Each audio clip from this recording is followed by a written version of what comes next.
ये विकास विरोधी भी है, लोक कल्याण विरोधी भी है। इनकी दृष्टि सफाई से बाहर नहीं जाती है, इस सफाई के बाहर नहीं सोच सकते। जब सत्ता में आते हैं तो परिवार के लिए कार्य करते हैं, वोट मांगने के लिए जाति का सहारा लेते हैं, और जब सत्ता में आते हैं तो अपने परिवार का भरण पोषण करके सारे पद एक परिवार को देने जाते हैं। मिल्कीपुर का चुनाव भी आज राष्ट्रवाद बनाम परिवारवाद का चुनाव बन गया है। एक पुरानी कहावत है कि कुत्ते की पूंछ कभी सीधी नहीं होती।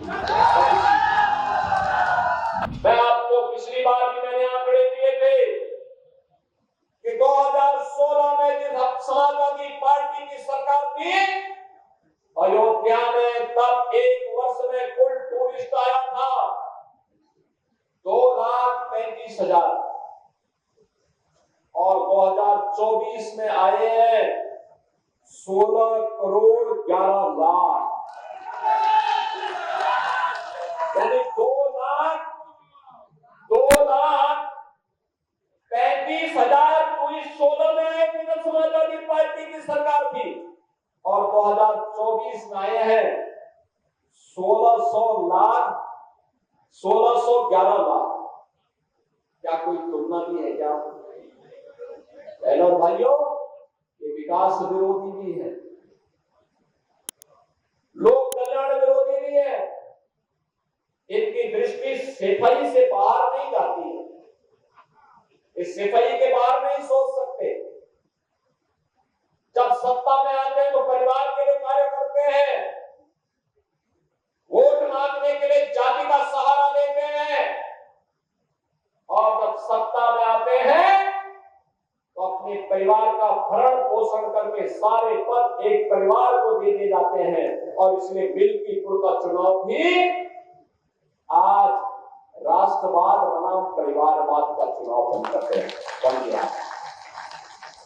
एक तरफ भारतीय जनता पार्टी और एनडीए का प्रत्याशी के रूप में श्री चंद्रबाबू पासवान राष्ट्रवादी कार्यकर्ताओं के साथ उनके नेतृत्व में प्रत्याशी बनकर के आपके बीच में है, और दूसरी तरफ समाजवादी पार्टी का परिवारवाद का नमूना, जिनका नाम भूमाफिया के नाम पर लिया जाता है, जिसका नाम हर प्रकार की अनैतिक और अराजक गतिविधियों में आता है, यह भी इस चुनावी मैदान में आपके सामने है।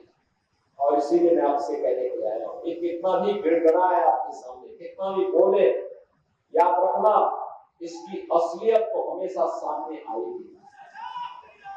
याद रखना, सब कुछ सुधर सकता है, व्यक्ति की प्रवृत्ति नहीं सुधरती। एक पुरानी कहावत है कि कुत्ते की पूंछ कभी सीधी नहीं होती। ये सुधरेंगे नहीं,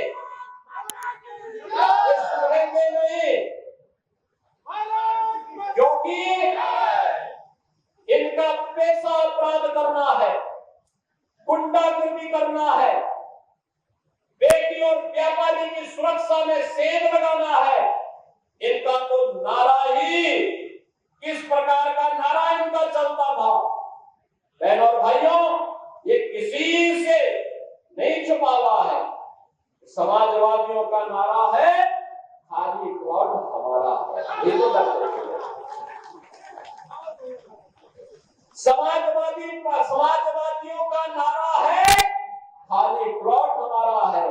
और इसीलिए 2017 में जब हमारी सरकार आई तो हमने एंटी भूमाफिया टास्क फोर्स बनाया था, और बहनों भाइयों, एंटी भूमाफिया टास्क फोर्स ने इन गुंडों से 64,000 एकड़ लैंड कब्जे से खाली करवाई है। इनकी घोषणा